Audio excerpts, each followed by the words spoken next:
damihan nyo pa. Dahil hanggang dinadala nyo sa sukdulan, tinataas ako ng aming Allah subhanahu wa ta'ala.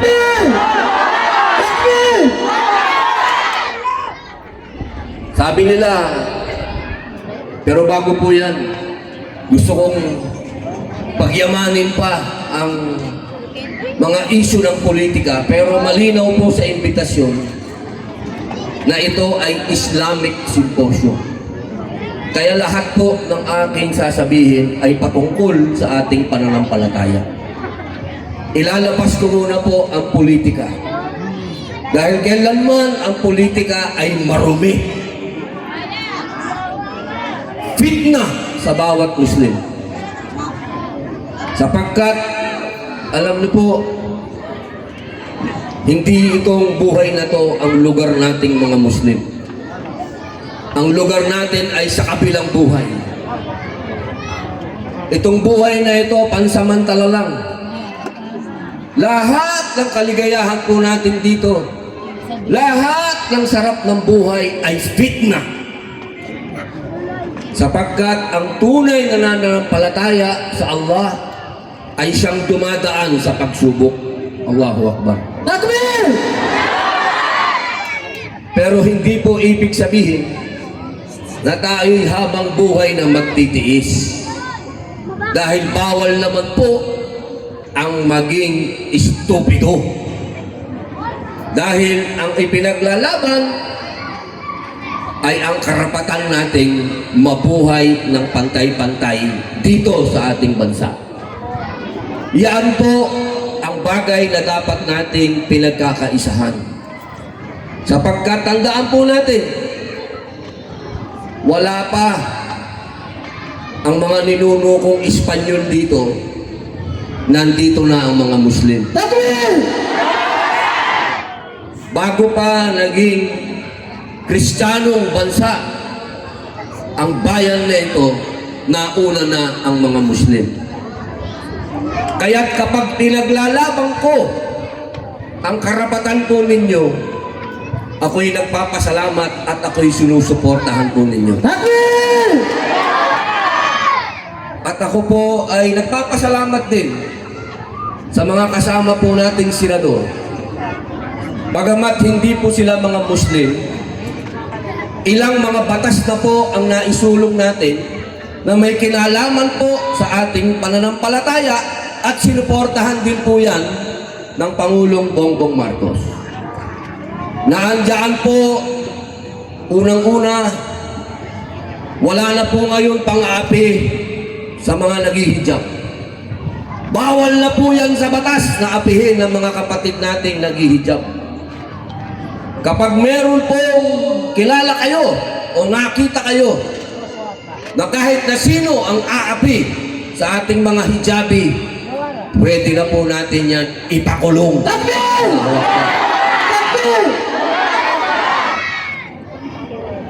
Pangalawa, ang ating Sharia Court. Ako po ay sa matagal na panahon ho, ako po ay ilang taon na rin mga Muslim. Ang ating pong Sharia lagi lang nasa Mindanao. Pero ngayon po, ang Sharia Court sa tulong po ng ating mga senador at ng ating mga kasama sa Congress, pumasa na po ang batas ng pagdadagdag ng Sharia Court. Napakahalaga po niyan. Sapagkat ang Muslim nabubuhay lamang sa batas ng Allah. Allahu Akbar. Kaya dapat ang Sharia Court ay mapadami sa bansang ito. Sapagkat ang Muslim sa lugar na to, sa buong Pilipinas, ay kalat na po ang mga Muslim. Ngayon po, meron pa po tayong mga batas, mga panukalang batas na tinatawag po ay nabito. Ibig sabihin, hindi po pinayagan ng Pangulong Bongbong Marcos. Ano po yun? Yung pong equal access sa public cemetery. Ibig sabihin, ang pantay na pagtingin sa bawat publikong sementeryo. Katulad po dito sa Maynila, na ipinagpapasalamat natin sa magaling ni Mayor Isko Moreno.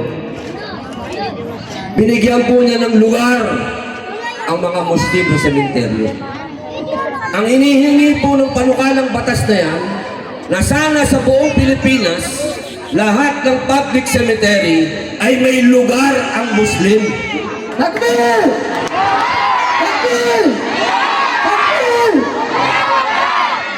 Alam naman natin lahat, mga mahal kong kapatid, isa lang ang sigurado sa mundong ito. Wala nang iba, isa lang. Kamatayan yun. Allahu Akbar. Kaya dapat yung ating kubur ay siguraduhin natin meron tayong pagsasadlakan. Hindi po pwede na palagi ang namamalimos ang mga Muslim kung saan ilalagay ang kanilang patay. Yung pong ating pinagawang kulungan tuloy. Bakit ba kulungan ang nasabi ko? Nalalapit na ba ako ulit? Huwag naman. Mangyari man yun, mga kapatid, tandaan po ninyo. Allahu Akbar, maraming salamat po. Maraming salamat po. Mangyari man po uli, mga mahal kong kapatid, ang ihilingin ko po sa inyo ay isa lang. Kasi nabanggit ko na, ewan ko ba, ba't nadulas? Hindi ko rin maintindihan. Yun ang lumabas kubur ang pinag-uusapan. Di bali ng kulungan, wag lang munang kubur. Alam niyo po kasi, hindi ko po makakalimutan. Nung ako po'y nakulong, doon ko po nakita ang Islam. Allahu Akbar. Allahu Akbar. Takbir! Kung meron po akong pinagpapasalamat sa Allah, yung ako po'y naging Muslim. Allahu Akbar. Kaya kung dumating man po uli yun, alhamdulillah. Huwag naman masyadong patagalin. Okay lang akong mag-review ng ating mga jurisprudence dahil yun po ang ginawa ko dati sa kulungan. Dahil po ako nakapag-aral talaga ng Islam. Pwedeng mag-review. Pero wag naman yung pahabain masyado. Ibabalik ko po doon sa kubur. Sana pagtulungan po natin. Kung meron po tayong dapat hakbangin ngayon, bukod sa Protect Me, bukod sa Protect Senator Robin Padilla, alhamdulillah. Sana po pagtulungan po natin maisulong yung pantay na pagtingin sa bawat Pilipino, sa bawat publikong sementeryo. Dahil mga mahal kong kapatid, kailangan natin ng sementeryo. Yung pong ating sementeryo sa Bulacan, puno na. Nakakalungkot po. Yung ating din kubor, ba't kulungan lagi? Yung ating pong libingan din, doon sa Montalban, ay nakakaranas na rin po ng malaking pagsubok dahil may nagtayo ng minahan doon sa tabi. Yung ating mga kapatid doon, nagigimbala ang kanilang pamamahinga dahil panay ang hukay ng minahan doon. Kaya sana po, sa aking mga mahal na namumuno sa buong Pilipinas, lahat ng mga imam, ustads, sheikh, pagtulong-tulungan po natin na pumasa at pirmahan ni Pangulong Bongbong Marcos na magkaroon po tayo ng espasyo sa bawat public cemetery, inshallah. Allahu Akbar! Alam niyo po, natatawa ako pag ginawa na naman tayo ng issue nito. Sasabihin nila, magdadagdag yata ng asawa itong si Abdul Aziz. Dahil puro babae ang nandito. Allahu Akbar. Hindi po nila alam na napakalaking parte ng kababaihan sa istorya ng Islam. Allahu Akbar. Sapagkat, kung natatandaan niyo po, nung Battle of Uhud. Allahu Akbar. Noong ang mga kalalakihan na Muslim ay nakakaranas na ng pagkatalo, sino ang mga tumindig at ipinagtanggol ang Propeta Muhammad sallallahu alaihi wasallam? Ang kababaihan! Allahu Akbar. Takbir! Takbir! Allahu Akbar. Kaya po, nung dumating ako at nakita ko kayo, lalo pong lumakas ang loob ko. Dahil batid ko na lalong lumalakas ang loob ng mga lalaki kapag andyan ang ating mga babae. Mujahid! Allahu Akbar! Takbir! Takbir!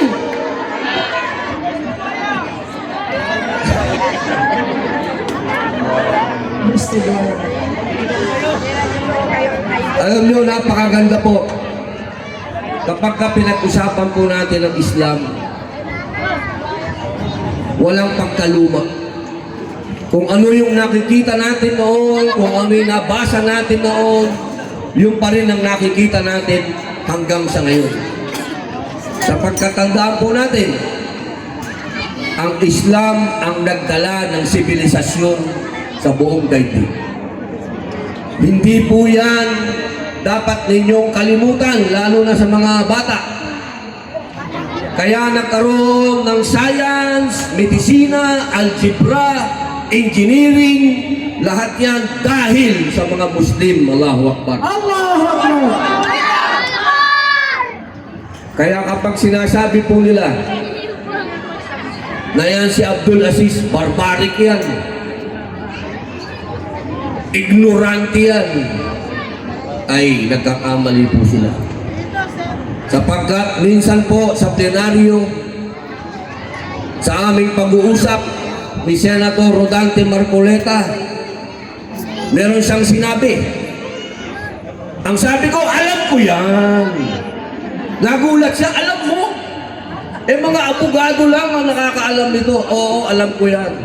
Paano mo nalaman? Nasa Quran yan. Nagulat siya. Anong nasa Quran yan? Matawid ko yun. Sapagkat ang sabi ng Quran, kapag hindi mo alam, itanong mo sa nakakaalam. Takbir! Allahu Akbar.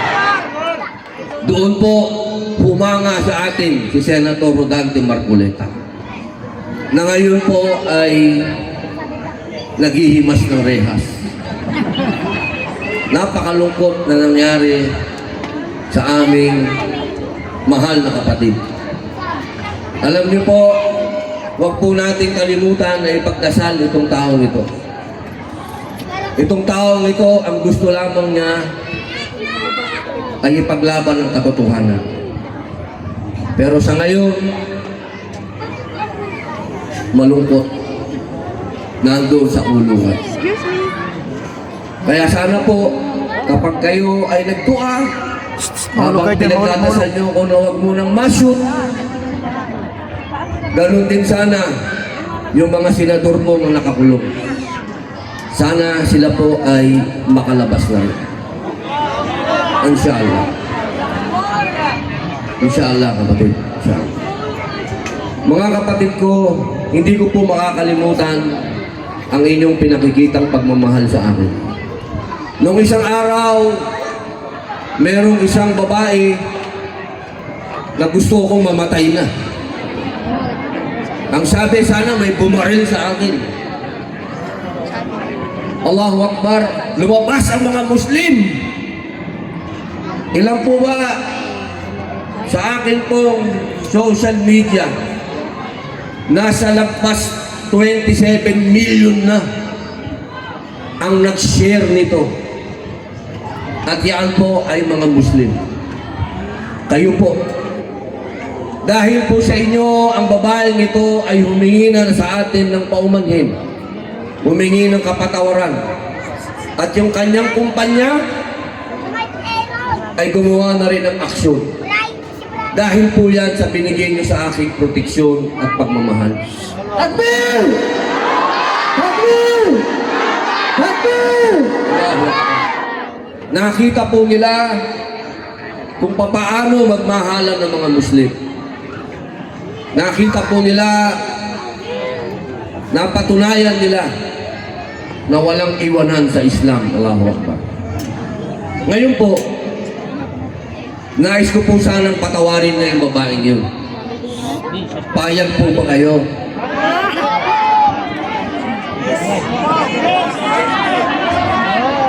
Payag po ba kayo na sulatan ko yung Air Asia at sabihin pinapatawag na natin yung babae at ibalik na nila sa trabaho?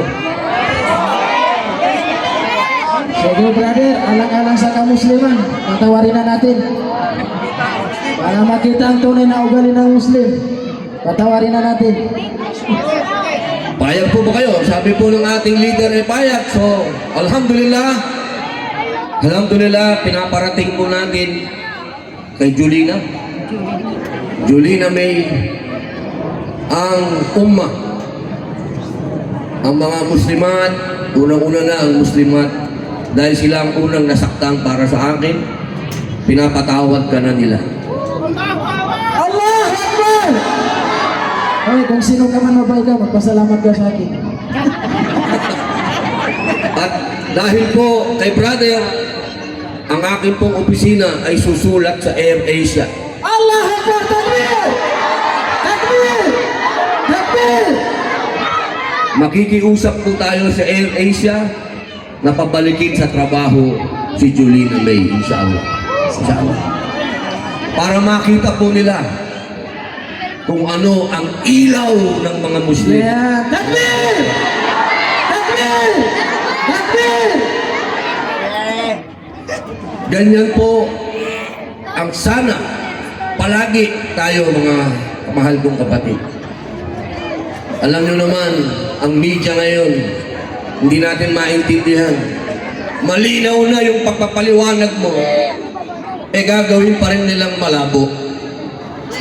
Hindi ko na ho talaga maintindihan. Baba daw kayo, baba. Tinagalog mo na, hindi pa rin maintindihan. In-English mo na, hindi pa rin maintindihan. Sa bagay, hindi naman po bago yan. Dahil noon pa man, lagi nang merong diskriminasyon kapag ka Muslim. Meron ng diskriminasyon, lalong-lalo na ngayon. Habang pinaglalaban ko ang Free Palestine, naging international pa ang pagyuyurak sa akin. Minsan, nagtataka ako kung saan na lang gagaling yung mga pang-iinsulto. Hindi naman pwede na magtakip tayo ng mata sa ginagawa sa ating mga kapatid sa Palestine. Tandaan natin, minsan nyo ring dinaanan, Bangsamoro ang dinadaanan ng Palestine. Takbir! Hindi tayo pwedeng pumikit na lang at magsawalang bahala. Mga mahal kong kapatid, hindi ko sinasabing makipag-away tayo dahil hindi yon ang Islam. Ang sinasabi ko po, ipagdasal natin ng ating mga kapatid sa Palestine na sana insya Allah ay magkaroon din sila ng BARM. Magkaroon din sila ng estado. Kung ano ang sinasabi ng United Nations na 2 states, sana dumating ang panahon na magkaroon na ng State of Palestine na parang BARM. Takbir!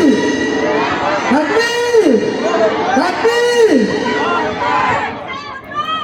Allahu Akbar, maraming salamat. Huwag ka lang sa likod ko, sister, dapat sa tabi ko, inshallah. Pag nakita ka ni Mari, Bilang pagkatapos po, nais ko lamang pong pasalamatan. Hayaan niyo po akong magpasalamat sa mga kapatid po na pinuntahan pa ako sa Senado.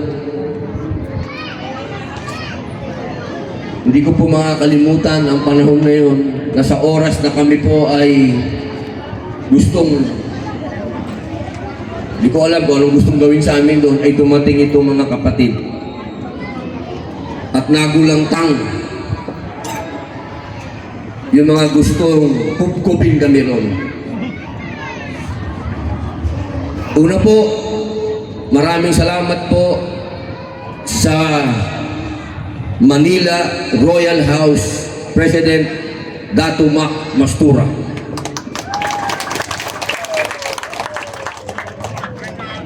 Kay Abdul Hamid Abdul Mana,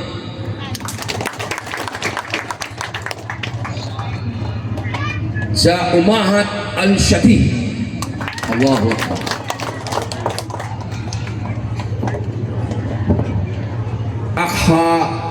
Akhwatun Nisa. Allahu Akbar.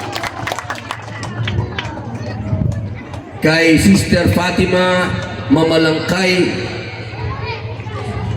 Salamat po. Snappy si Sister. Kay Suraida Otto.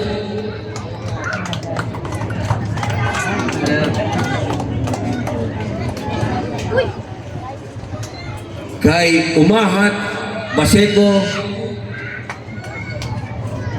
sa Metro Manila Imam and Preacher Association, sa labing isang masjid and administrator po ng Al-Shati, Darussalam, Ar-Rahim, Ar-Rahman, Al-Ikhlas, Al-Nur, Muhammad, Al-Arun, Al-Yusuf, sa Antipolo, sa Al-Tawfiq. Siyempre po kay Barangay Chairman Diana Espinosa. Daming fans ni Kapitana. Ay, maraming salamat po, Kapitan. Saan siya? Andiyan? Hindi po ako makakalimut, Kapitan. Kapag ka ako po ay napagbigyan na ng administrasyon, nabigyan ng budget, maaanggihan po kayo, inshallah. Sa ngayon po kasi patay ang gripo. Ni kalawang walang lumalabas.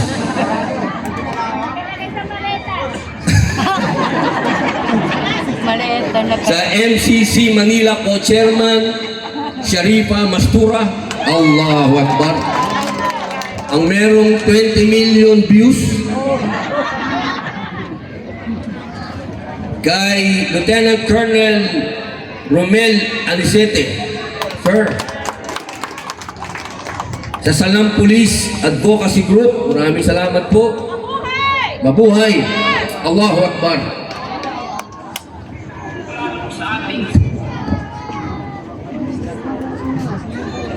Nurul Hidayah Mosque. Brother,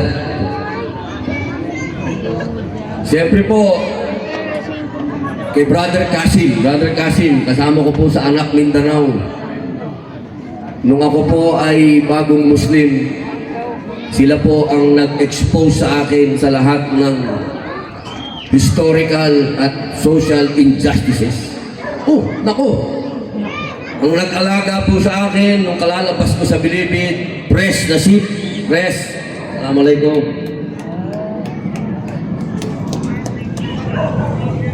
Kay Ibrahim Udasan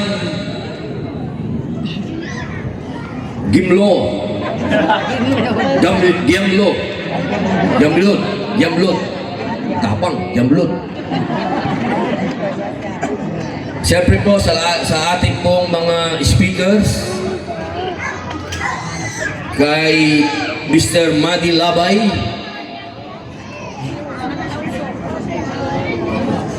sa admin po ng Golden Mosque, brother. Nako, ito, matagal ko na pong kasama ito. Pero brother, magmula nung anak kausap, maraming salamat po. Brother, salamat. Si brother po, namayat na kakatulong sa akin. Magmula po noon pa. VIP protection agent, the bodyguard. Brother, maraming salamat po. Talagang kompleto yung proteksyon na binibigay nyo sa akin. May bodyguard pa. Allahu Akbar. Barangay 20 Jamadil Badal. Brother, maraming salamat sa binake mo, brother, ha? Alhamdulillah.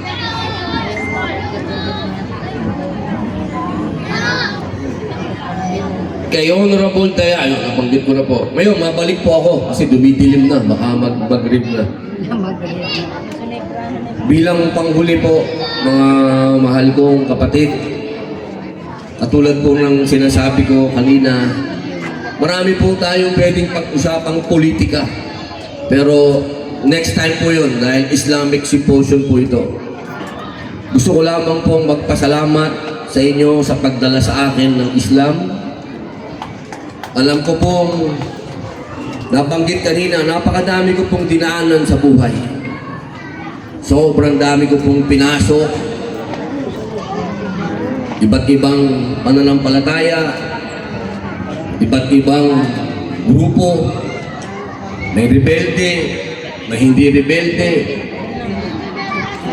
Pero isa lang po ang nagpakita sa akin ng ilaw at nagpapalakas sa akin araw-araw. Yun po ang 5 sala natin. Pati na po ang tahajjud sa madaling araw.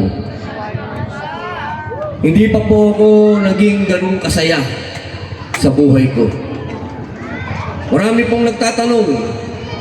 Sabi nila, Robin Padilla, yung mga kasama mong artista, mga kasabay mo, mga bilyonaryo na. Bakit ikaw, sasaliin mo yung pera mo, ang liit na? Alam nyo, isa lang ang sabi ko, kasi ipinamigay ko yung pera ko.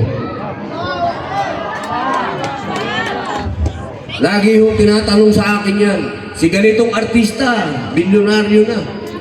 Si ganitong artista, bilyonaryo na. Anong nangyari sa'yo?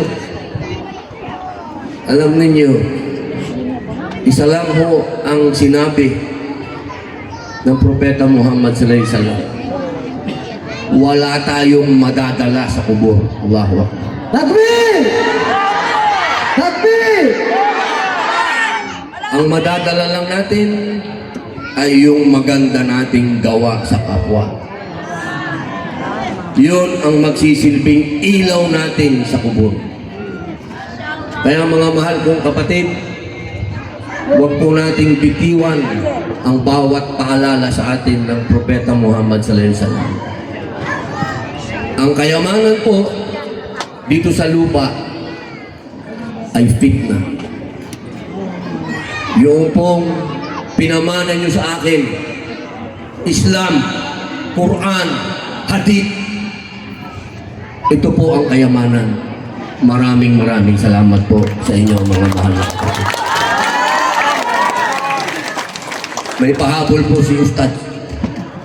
Masjid Malabon, Tahir Pangandamun, White Mosque and Cultural Center Incorporated, President Michael Ambon. Muli po, maraming salamat po mga mahal kong kapatid. Hindi ko po makakalimutan ito. Alhamdulillah. Takbir! Para sa huling pagkakataon, iparinig natin ang malakas na takbir! Takbir! Takbir! Takbir! Maraming salamat! Honorable Senador Robin Hood Abdul Aziz Padilla Al-Haj. Once again, takbir! Takbir! Takbir! Picture taken. Mahal na Senador for the photo ops, inshallah. Patulong dito sa mesa, pababa. Hop. Sandali. Maraming laman sa taas.